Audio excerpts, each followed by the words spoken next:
bunch of questions about technology, healthcare, healthcare innovation, and how clinicians and patients both benefit. Hello, welcome to the Better Outcomes Show, where we explore the possibilities of a new healthcare. Each episode, we bring you a conversation with leaders across the healthcare industry, exploring topics ranging from new treatment techniques and interventions to novel service delivery methods and business models. And now your host, Rafi Salazar from Rehab Practice Solutions, a leader in patient engagement and retention strategy.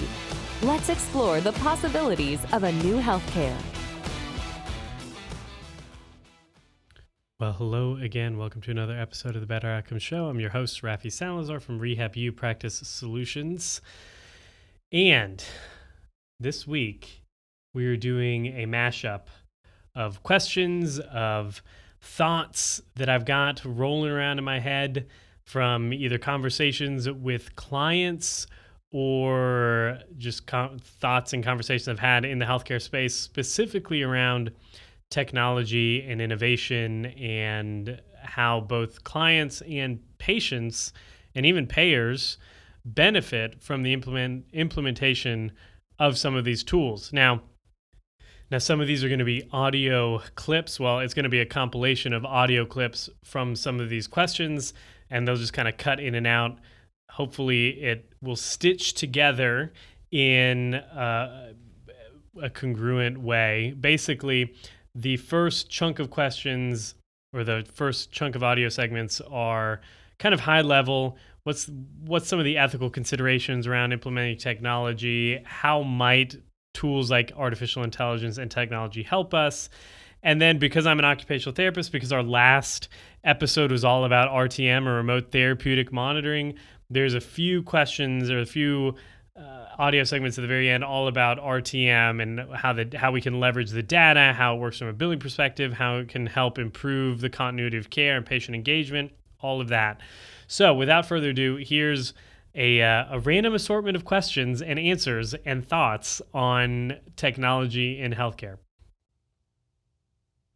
I think one of the big areas or ethical considerations that we need to pay attention to, especially when implementing emerging technologies in healthcare settings, really revolves around a few different angles, right? You've got the what happens to the data piece, which is very big, informed consent, which is very big, and then this whole new, well, relatively new topic around artificial intelligence and algorithmic learning and all of that. So let's talk about each one up front, and then we'll kind of dive into each. So informed consent. Obviously, whenever we're implementing anything in healthcare, whether it be a new treatment technique, an assessment, a process, whatever, clinically, we always want to get, and even in research, we always want to get informed consent. We want the patient or the user to understand what the technology, in this case, or the tool is going to be used for, how the information is going to be used within the context of their receiving care at this organization, and everything there. So we want the user to understand what the tool or technology or device is, how it's going to be used in their care, and then any potential considerations, right? Whether it be a risk, whether it be an impact to their care, financial implications, financial costs. Transparency throughout the healthcare system is sorely lacking anyway. So we want to make sure that, especially when we're implementing a new technology or a tool or a device, that whoever's going to be using it understands all of that. What it's going to be used, what it is, how it's going to be used, how it's going to impact their care, and if there's any financial implications around that. Is this something their insurance isn't covering and they're going to have to pay out of pocket, or is it going to impact their insurance benefits, or the number of allowed visits, or whatever it is. So informed consent, put that away. The next issue is around what happens to the data and how it's being used. So again, this might fall under informed consent. So this is the data we're collecting. This is how it's going to be used. It's going to be anonymized, or it's not going to be anonymized. We're going to be reusing this data for research purposes or for product development or whatever it is. I think especially with personal healthcare information, which is already protected by HIPAA, and there's all kinds of guidelines around that, we want to make sure that we're just being very upfront, transparent, and following the regulations around the use of that data and where it gets stored, how it gets stored, access. Who is going to have access to this and who's not going to have access to this? How are we mediating that? How are we monitoring that? How are we making sure that the data is not getting into hands that it shouldn't be getting into, right? And then the other piece, the final piece, is really this whole area of algorithmic learning, artificial intelligence, and how that's going to impact care. I think one of the big sticking points, if you would, when you talk to anybody around in the clinic about artificial intelligence, you get this thought of, well, we don't want a technology to replace clinicians. And I don't think that's ever going to be the case, right? Healthcare is a human experience. It's one person skilled in the art of healing, helping another person on their own unique road to recovery. Where technology has a lot of impact and a lot of potential is around empowering those clinicians to deliver a higher standard of care, right? Clinical decision-making aids, um, using, for example, maybe a webcam or a smartphone to take a video in the musculoskeletal space, which is where I'm from, for example, taking a video of a patient's movement and then analyzing symmetries and asymmetries and potential areas to address in physical or in-person assessment can be hugely helpful. However, one of the big ethical considerations that we'd want to keep in mind as we're rolling out and implementing some of these technologies is that we are still using our own clinical decision making process and skills, as opposed to relying solely on the algorithm or the tool or the technology. Because it's not very skilled, but we owe it to the patients who are coming and wanting individualized care. So when we're implementing new and emerging technologies, the end goal should be that we are able to take what once was not possible, which was super individualized care, because everything was based off of high volume fee for service business models where there just isn't the time in a given day to spend the amount of time required to individualize a treatment plan for an individual patient. Sure, you can do individual factors here and there and rough guidelines and frameworks. Technology really has the ability, some of these technologies really have the ability to be very tailored and very specific to an individual patient. So it would be it would be ethics gone awry, if you would, non-ethical, if you would, to simply rely on using it just to expand or scale cookie cutter or nondescript treatment programs just on more people, right? We should look at using the technology to individualize care, make it more appropriate, specific, individual specific to their context, their situation, as opposed to just taking standard cookie cutter, one size fits most practice that we're applying currently to X number of patients a year and then using technology to magnify that by 10X, right? So those would be my big ethical considerations when we're talking about using emerging technologies, specifically in a healthcare setting. So are there any potential risks associated with virtual service delivery in healthcare, primarily telehealth and the like? The way I see it, there's two main risks here. Now, I'm going to take it from a clinical perspective. I'm sure there's like data security and all that kind of stuff. But from a clinical service delivery, patient experience, clinical outcome standpoint, the two main risks that I see delivering health services virtually are, one, using the service, the platform, telehealth, to deliver the same, quote unquote, use it as a substitute or the same type of care that you would deliver in the clinic. And then two would be discounting the importance of human to human contact and sometimes in-person services. And it all kind of stems to the same root cause, which is understanding that virtual service delivery versus in-clinic delivery, it's not an either or, it's really a hybrid. Like, how do we use virtual service delivery to deliver a continuity of care so that the patient doesn't have one of those episodes of care where they come in, they see the clinician, they go about their way for 6 months, and then they come back. What's happening in that gap? Well, that's where virtual services can really come into play, is providing that continuity, making sure and ensuring that there's always access or a contact between the clinician and the patient. So instead of using virtual service delivery as, say, a substitute for coming into the clinic, yeah, you can't come into the clinic, let's do a telehealth service, which can help sometimes. Really looking at virtual services as a way to create a hybridized model of care so that not just are we doing the in-clinic work when you're coming in and getting an assessment and talking with the clinician, but then there's this entire back end, if you would, ensuring that the patient is staying compliant if it's a home thing, getting access to questions if through secure messaging or some similar function.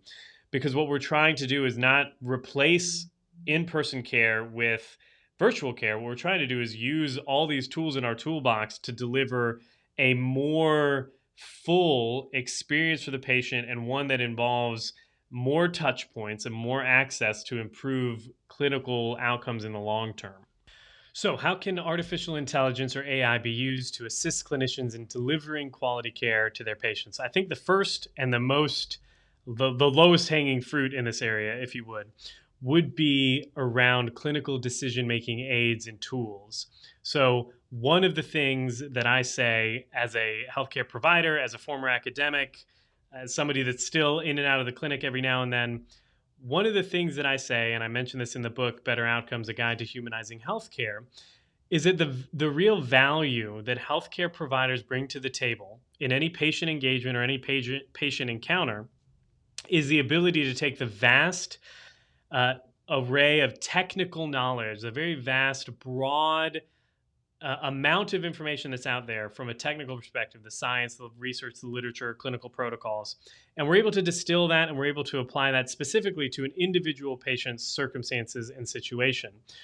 One of the great benefits that I see in artificial intelligence is the ability to make that decision making much more effective from an accuracy standpoint. So think about maybe a clinician who's seen 10, 15, 20, 30 or 40 patients in a given shift, depending on how long the shift is. They're tired, they're at the end of their rope, and they get a complex patient that comes in that maybe has multiple comorbidities or just complicating factors, maybe psychosocially at work or at home, and where it would be very easy to come up with a general treatment plan based on what we know from the literature and what might address the main symptoms in this patient. There might be something that we miss because of either a comorbidity or something that maybe there's a obscure article or a piece of literature or research that would be applicable to this patient. We just haven't gotten there yet because we don't have the time, right?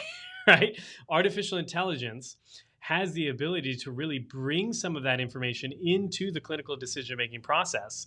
So perhaps as a dashboard, perhaps as a clinical decision-making aid or tool in an EMR or something like that, where the clinician is filling out the treatment plan or the assessment, and they get a prompt that says, should you be considered or considering XYZ, this specific patient factor, maybe linked to a couple articles or some of the references, maybe this is something we need to consider. So that's one of the areas where I feel like artificial intelligence can be hugely beneficial to clinicians in the clinic facing a patient, trying to develop a treatment plan or a treatment program that fits that specific patient's individual circumstances and all of the situations going on that are specific to them, as opposed to what's broadly available because of their diagnosis or their symptoms or their presentation. Artificial intelligence can help us really root down and get down to, again, more specific healthcare delivery. And then the other piece is accuracy in diagnostics, right? So maybe it's an algorithmic piece of software. We had somebody on the Better Outcomes show on the podcast talking about using artificial intelligence and algorithmic learning to improve the accuracy of cardiology diagnostics, imaging studies. So things like that are really exciting. Like, how many times has somebody had some kind of treatment go awry or not delivered at all, or they were missed because some tiny little nuance didn't get picked up by the clinician that was reviewing the reports, and not because the clinician was incompetent, but maybe the clinician just saw 200 reports that day and they're going through and trying to do the best they can. Artificial intelligence, if it could screen those those imaging studies or those diagnostic tests and just kind of highlight, maybe put a little flag for the clinician that's reviewing them. Look at this in a little bit more in depth, or look at that a little bit more in depth. Could really catch some of those potential mistakes that can have real implications for our patients. So those are just two big ways that I can see artificial intelligence helping clinicians deliver a higher quality of care to their patients. The individualized care piece, so being able to take all that technical knowledge, the research, the protocols, and individualize it for a specific patient, and then the ability just to improve accuracy overall. So, as a clinician who's been involved on the adoption side of healthcare technology, and now as a consultant who's helping healthcare technology companies implement or have their products or services be used by clinicians in the clinic every day, I've come across a few very common barriers to adoption or utilization of technology or products or devices in the clinical setting. And they come in really a couple different forms. The first form is just change in general, right? Right? Clinicians are very stuck in their ways a lot of times. They have their workflows and they don't like to deviate from them. So unless the product very easily fits into that workflow, a lot of clinicians are just like, you know what, I'm not going to use it. Not because they don't want to, they don't see the benefit, but because it's too much of a challenge for them to redo their workflows. So workflows is a big piece. And then the other one is integration, or the cumbersome nature of having to use more than one tool. So maybe it's logging into different platforms, maybe it's forgetting a password, maybe it's trying to, how does the data flow? Do they have to copy their information or their notes from one area and put it into another? Like how does all that work? So the way that I've seen that's been successful in getting over this has been, one, consulting with and working with the organization itself to develop those new workflows that integrate that tool, and then staff training and giving them specific examples, specific case uses for, in this situation, this is how the tool would be used, or this is how you would just incorporate it into your workflows. One of the questions I get asked a lot is in regards to remote therapeutic monitoring, or RTM, what that requires to implement that successfully in a practice, whether it's an organization that has developed an app or a tool or a device or a piece of software, and they're looking to sell that or provide that service to clinics or healthcare systems, or the healthcare systems or clinics themselves. There's questions on both sides. Who needs to do what, or how do we make this a seamless transition or integration without totally messing up the workflows, the processes, staff training? So the question usually gets proposed like this. um, I've got this tool, I've got this device, it's going to really help clinics or clinicians with I don't know, monitoring a home exercise program compliance. Let's just use that because that's one of the most common or most frequently used systems. What needs to be done? Or my clients are coming and asking me, or the customers of this product are coming and asking me how they integrate this without a headache. Who do they have to have involved? So that really comes back to staff training and workflow, right? The nice thing about RTM, or remote therapeutic monitoring, and this is what I tell all my clients or the clinics that I work with, or the technology companies that are coming to me looking for go-to-market strategy, is that the nice thing about RTM is that, especially for that initial code, that 98975 code, a lot of that is already being done by clinicians at the point of service during that initial evaluation. They're coming in and the patient is meeting with the clinician's setting them up on this, let's use this home exercise program example. They're showing them how to log into the app. They're showing them where the exercises are located, how to track their progress, how to do secure messaging if that's a function. So they're already doing that. The question is just, okay, then what do they have to document in order to bill it, and how do they charge it, and all that kind of thing. So that's much of less of a heavy lift than radically changing the workflows. On the other side of things is the clinicians or the clinic itself using this specific tool. And that requires a little bit of training. So there does require some staff training on, this is the platform itself, this is how you log in, this is the user interface, this is what the patient see, this is what you see, some basic level training like that. And then it's just a matter of, okay, instead of using whatever free or paid even home exercise program that we've been using for years. We're just going to log into the new one, right? And that's going to be where we manage all of our exercises and track patients' progress and all of that.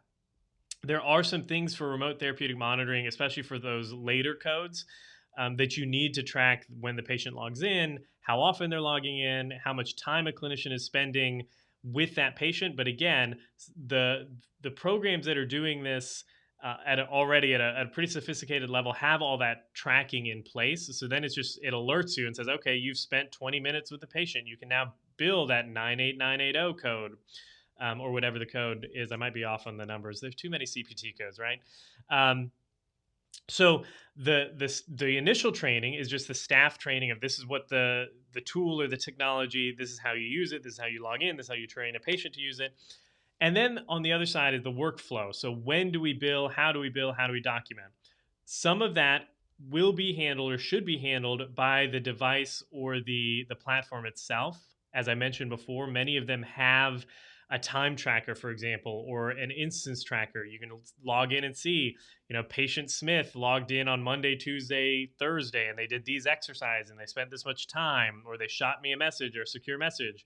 And now I'm logging in and I'm tracking, I'm sending them a response. And all the time, this platform is tracking that time and it will alert me, okay, you're at 19 minutes. You need one more minute in order to bill that next code. The big thing is really not so much redoing or revamping all the workflows, is just changing little habits, right? I don't know if you've read the book Tiny Habits. I like it a lot. Go read it. But he talks a little bit about, like, you just got to floss one tooth, right? If you get up to floss one tooth, you're going to floss all of them. So it's not like we need to do this huge, massive change to implement something like remote therapeutic monitoring. It's really just, okay, these are a couple different changes you need to do in your workflow. And that's going to allow you to bill for this code, for that code. That'll document what is necessary to document in order to justify the charges, XYZ. From a tool or device standpoint, what do you need to do, or how can you enable uptake and adoption of your tool, of your technology in a clinical workflow? Is have some of those case scenarios ready for your onboarding, maybe you have a customer success program or something like that, where you've got people that are helping the clinics or healthcare systems implement this tool. Having some case scenarios is very, very helpful. Being able to show a clinician, for example, patient Smith comes in, you did XYZ, this is how much time it took, this is what you're able to bill, or this is when you're able to bill it. And being able to walk through very specific examples or cases, if you would, of when a clinician could bill for one of the RTM codes greatly improves and takes some of that ambiguity away from clinicians when it comes to them billing and charging for those codes. So again, break it down into two sides. The first piece is the workflow piece and the staff training, obviously basic training on how the product or the software works. And then these are the minor changes you need to make in your workflow to be able to bill and capture that billable time. Done. And then on the tool side or the technology side, the platform side, you need to provide your patients or your clients, in this case, customers, with some specific examples of use examples of this is how you can use this tool. This is when this is when you can bill things. Give them a couple different options, a couple different scenarios, if you would. And most clinicians, they're smart enough to figure out, okay, I've seen the example, now I can take it and run with it. But providing some of those tools, some concrete tools initially, helps get both clinic administrators, managers, and clinicians themselves kind of an idea, a concrete representation of, okay, this is how this tool is going to fit into our workflows. So what are some of the ways that remote therapeutic monitoring, or RTM, can improve patient care, outcomes, and put a little bit of money into clinicians' pockets? Well, I think the answer to this question, obviously on the money side, the billing side, it allows you to capture more billable time, right? A lot of these codes and a lot of what RTM is, at least the initial setup and things like that, are tasks that are being completed by clinicians every day. So for the most part, I don't know about you, the clinic that I own and operate and the ones that I've consulted with, the clinicians go in, and we have a platform already that allows for secure messaging.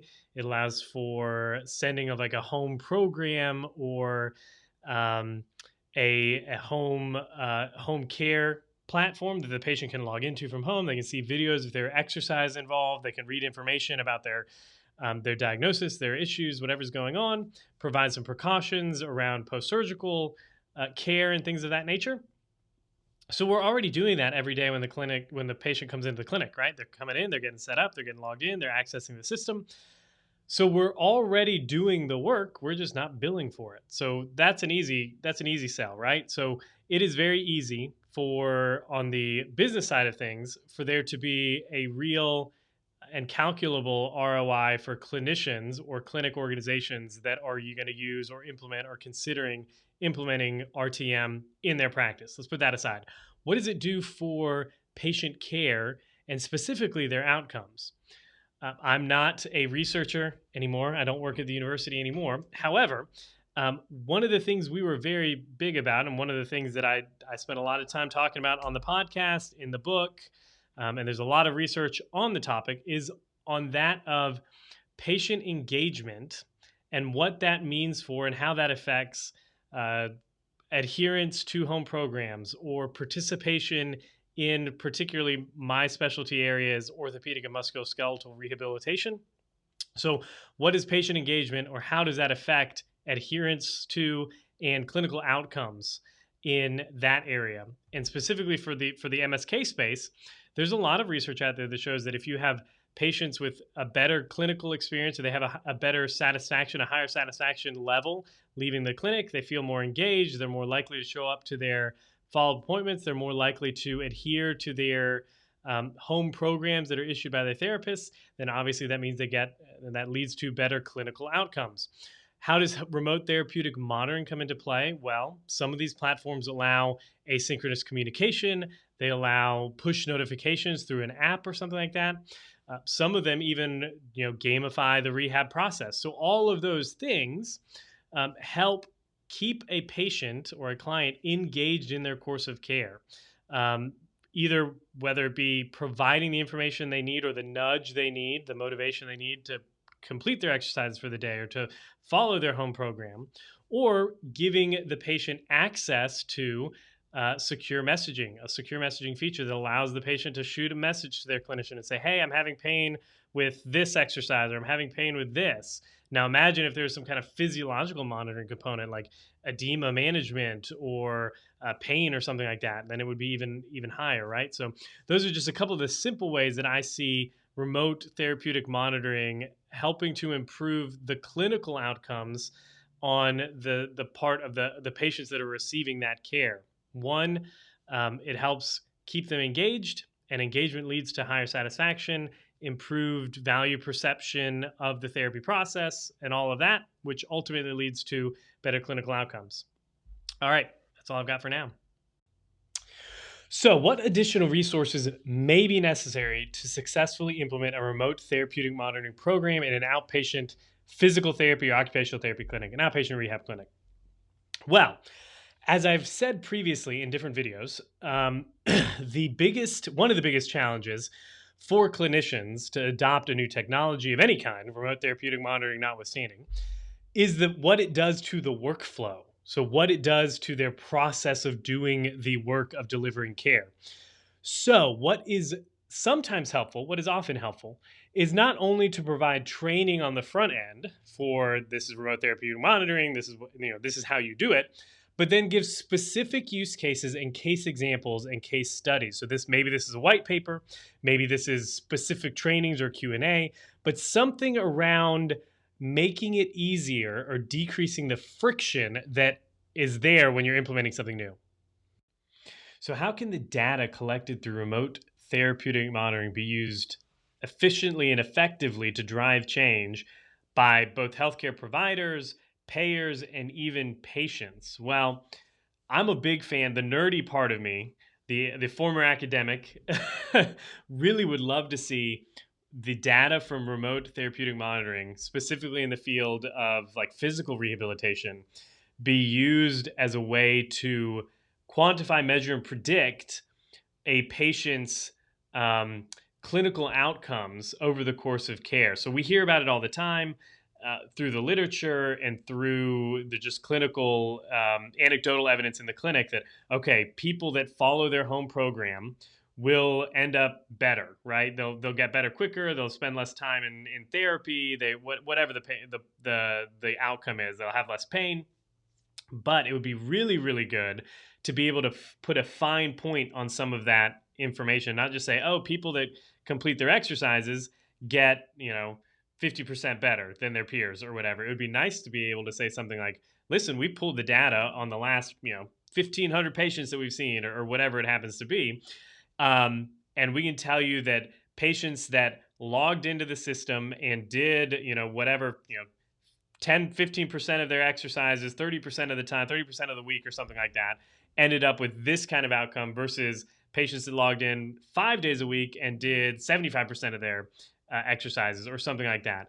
What it does, what the data that we can get from remote therapeutic monitoring does, really can not democratize, but it can increase the amount of available data that can be used then to drive standard operating procedures, clinical protocols, operational guidelines, all of those types of things.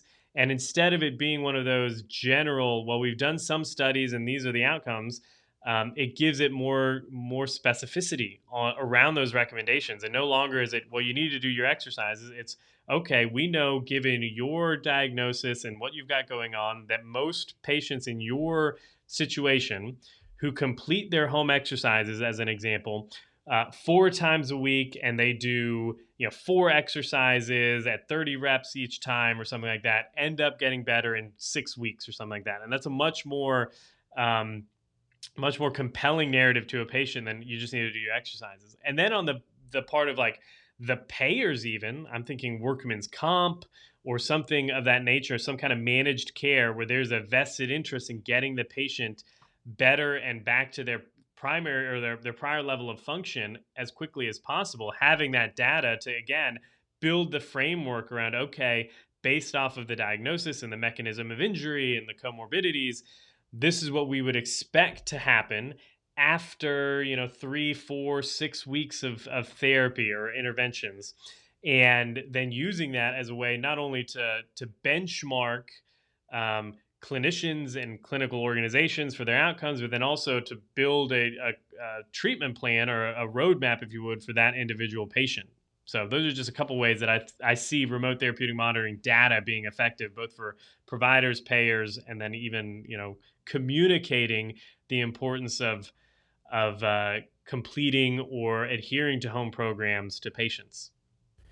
Well, hope you enjoyed that strung together set of audio clips around technology, its role in healthcare, some of the potential benefits, some of the risks, some of the ethical considerations, and then the discussions on remote therapeutic monitoring and leveraging data, improving the continuity of care.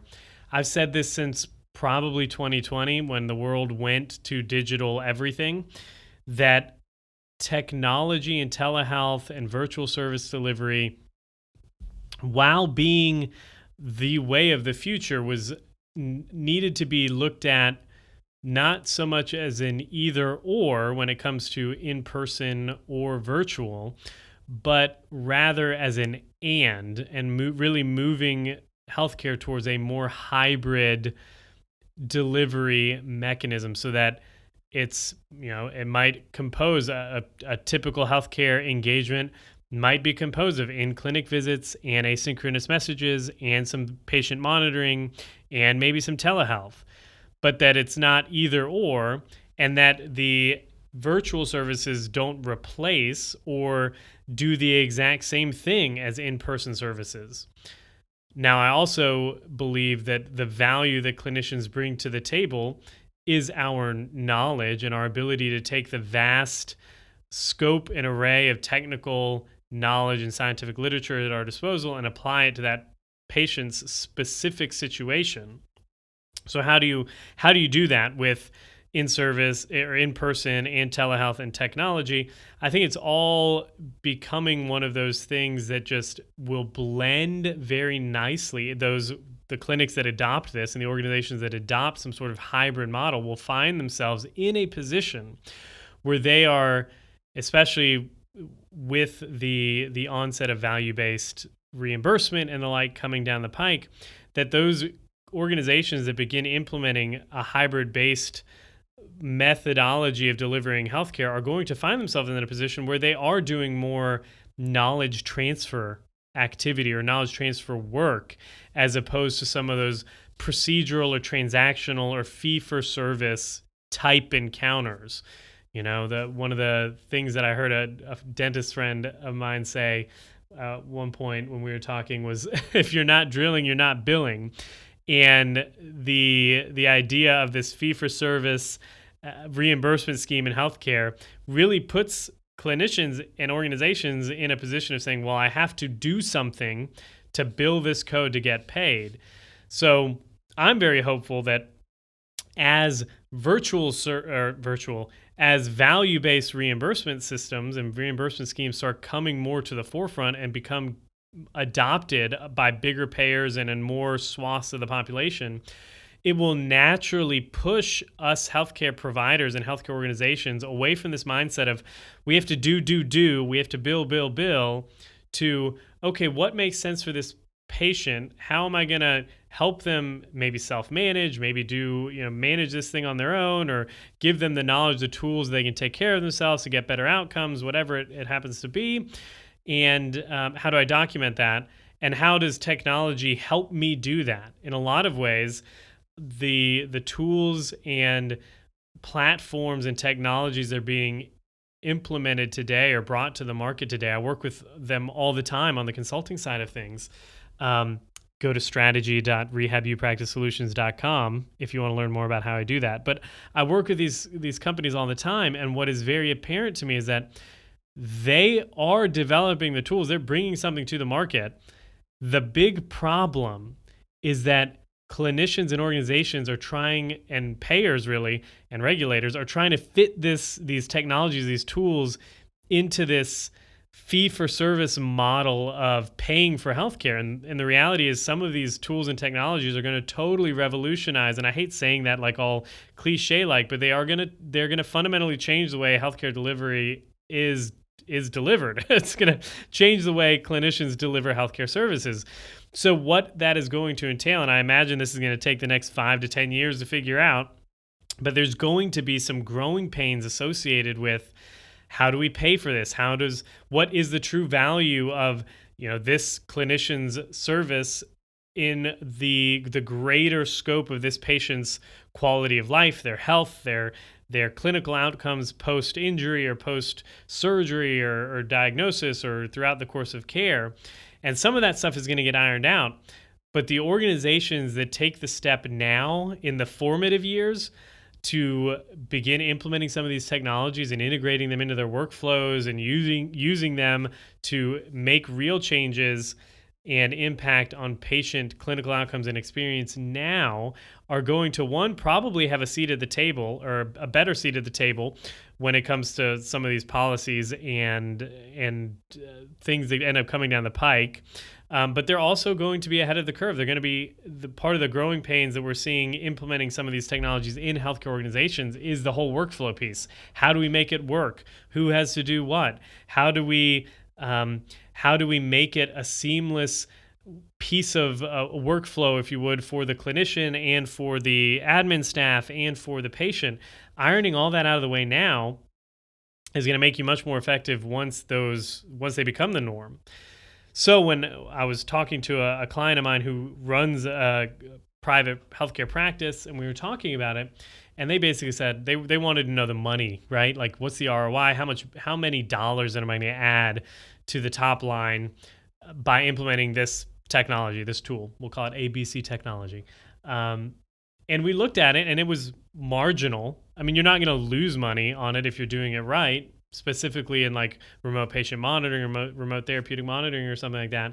Like, you're not going to lose money, but the reality is while you're figuring it out, there's going to be marginal gains, but the real value is not even so much in the extra fee billing that comes out because of the implementation of this technology, but it's in the data that you have, the improved patient engagement. Particularly, I'm from the physical medicine space, the physical therapy, occupational therapy space, where like cancellations and no-shows and drop-offs and patients not completing their plan of care is a huge problem. It's a multi-billion-dollar problem in the industry.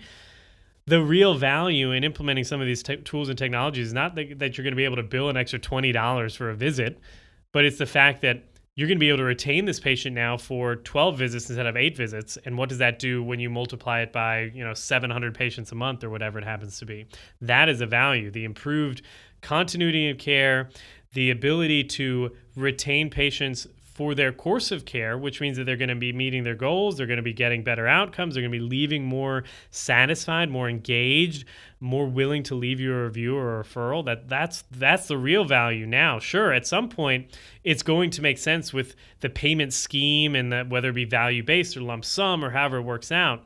But there's real now, real-time ROI to be had by implementing some of these technologies. So anyways, that's all I've got for now. If you like the show, head on over to iTunes, leave us a rating and review. It helps people find the show.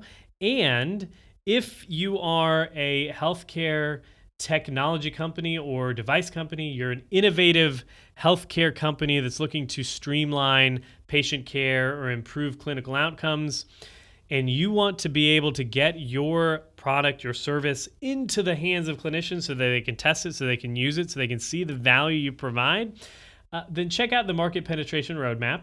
It's how I work with healthcare technology and healthcare startups to get their products into the hands of clinicians that are going to benefit from them. So you can find that at strategy.rehabilipracticesolutions.com. That's strategy.rehabilipracticesolutions.com. We basically take a positioning audit of what you've got going on. We do some market research and insight gathering for you. We help you develop that UVP for the specific stakeholder you're targeting within the healthcare industry, and then we map out the market penetration strategy for you and your business development team. So again, head on over to strategy.rehabilipracticesolutions.com to learn more. There's multiple places there to schedule a chat with me. I'd love to have a conversation with you and what you've got going on, and if there's any way that I can help. And for those of you still listening, if you or somebody else that you know is doing something cool in healthcare, something innovative, something that is helping improve clinical outcomes or patient engagement or humanizing the healthcare experience, I would love to talk with them and see about getting them onto the show. We're always looking for interesting guests doing something cool in the healthcare space. Again, the whole focus of the show is innovation and getting more to a human or a person-centered delivery of healthcare services or more human experience. So if that's something that you or somebody you know would be a great fit for, reach out to us. info@rehabilipracticesolutions.com is the best way to do that. Or go to the website, click on podcasts, and then fill out the form, and one of the team members will get to you about that. All right. Until the next time, folks, be safe, be healthy. I will talk to you then. Thanks for listening to the Better Outcomes Show, where we explore the possibilities of a new healthcare. Our hope is that you walk away from each episode informed, equipped, and empowered to push the boundaries in your own practice or business. We want to give you the tools to help you build strong, long-lasting relationships with your patients and clients, helping meet their goals, improve their health, and achieve better outcomes. Learn more at www.rehabilipracticesolutions.com. We'll catch you on the next episode.